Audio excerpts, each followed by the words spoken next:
Well, I just think when you've got guys like Ed and Dwayne and Steve, and they ask you to do something like this, you really, you look at them and go, they've done an amazing thing putting something like this together, and to see the people year after year after year, the same people coming back and wanting to support this event, you just know that it's a great event with a great cause and good people behind it, and so it just makes you feel good being a part of it.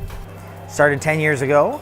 Originally it was actually when my father passed away from cancer. We started, my friend Dwayne and I, we decided to raise some money for at that time, the Cancer Foundation, and originally called the Hansen Memorial Golf Tournament.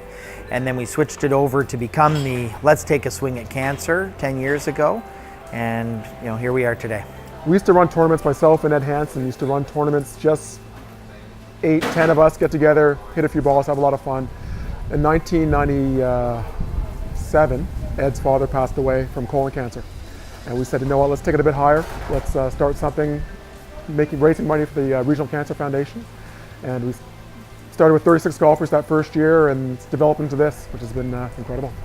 I think at this point in time, everyone has a connection to it. I think you realize it hits different families in different ways, and I've lost family members. I've lost my father-in-law, and everyone goes through their own story.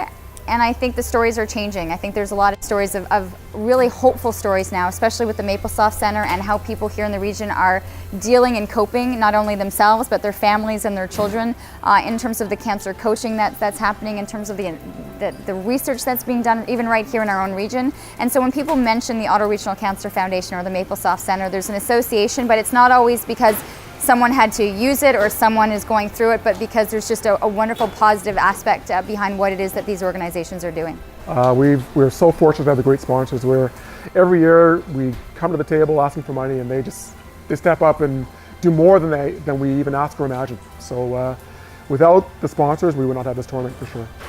So it is a lot of work, but collectively, because we have so many people involved, like so many really good volunteers that help, it makes it a quick, easy day. I think that our little tournament allows a family to come together and just think about the disease and more, but more importantly, raise a lot of money for cancer and the research, and more importantly, the survivors as well.